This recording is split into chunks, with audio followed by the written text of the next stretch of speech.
saldın şu gönlümü, nasıl çaldın Mecnun'un Leyla'nı buldum. Güzel buna sırf sevdaymış.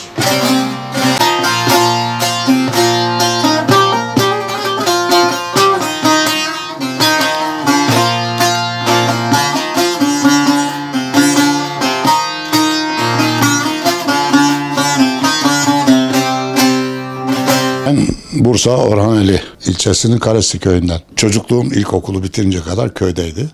Daha sonra okumak için Bursa'ya geldik. Ortaokulda okul korosuna girdim türkücü olarak. Liseye geçince de lisede de bu sefer gene türkücü olarak girdim. Orada saz çalan bir arkadaşımız bir tanesi bizim sınıftandı. Ben de sazı merak ettim. Öyle başladık saza. 1-2 yıl içinde sazı bitirdim. Metodunu bitirdim. Okuldan aldığım bilgilerle. Sonra profesyonel olarak saz çalmaya başladım. Liseden sonra işte yıllarda okulu bitirdik. Ondan sonra İstanbul'a gittim. İstanbul'da 2 sene çalıştım. Oradan TRT sanatçıları Türkiye bütün 40 tane vilayete konsere çıktık. Türkiye'yi gezdik konserlerle. Daha sonra askere gittim. Askeri müzikle uğraştığım için askeri bandoya verdiler. Askeri bandoda Batı müziğini öğrendim. Bu sefer notarım daha çok gelişti. Orada askerlik bittikten sonra şehir bandosuna girdim. Bursa'ya geldiğimde hemen şehir bandosuna girdim. Timciliğe de soyunduk, başladık 1-2 derken. 50 yıldır ders veriyorum. Bağlamanın haricinde gitarda askerken bitirdim ben. Gitar dersi, ud dersi, bağlama, keman, kaba kemane, nefesli sazlar hepsi üzerine çalışmalarım var, öğrencilerim var. Bunda tabii müzik insanın ruhunda olacak. İlk önce ruhunda olacak.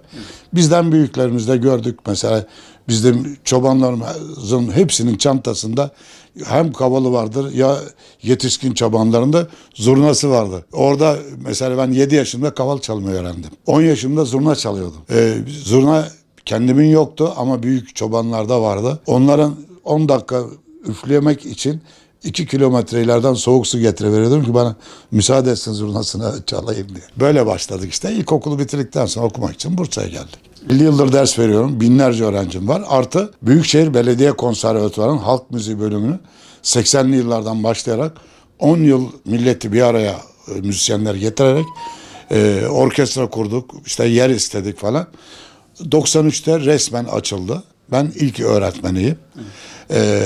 Şu anki bütün öğretmenlerin öğretmeniyim. İnsan yaşadığı müddetçe müzik bitmez. İnsan müzikle iç içedir yani. Müziğin bitmesi mümkün değil. Bir şekilde müzik devam eder. Yapay zeka o yapar yapmaz ama onun da canlı olarak bu performans olayı işte müziğin de insanlar üzerinde etkisi çok büyük çünkü. Çok büyük etkisi var. Eski zamanlarda denemişler. Her makamın kişiye derdine göre o makamdan çalarak onun derdini alma imkanı var.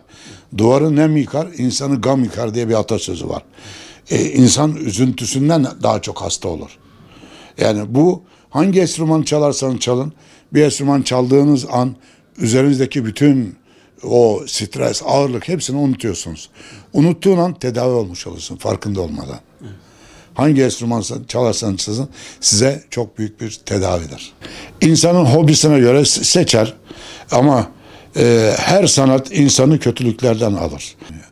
Güzel neden? Güzel sanatlar neden? Başka sanat mı yok? Bir sürü sanatlar var ama güzel sanatlar değil.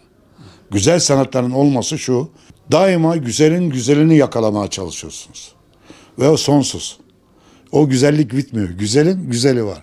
Güzelin güzeli var.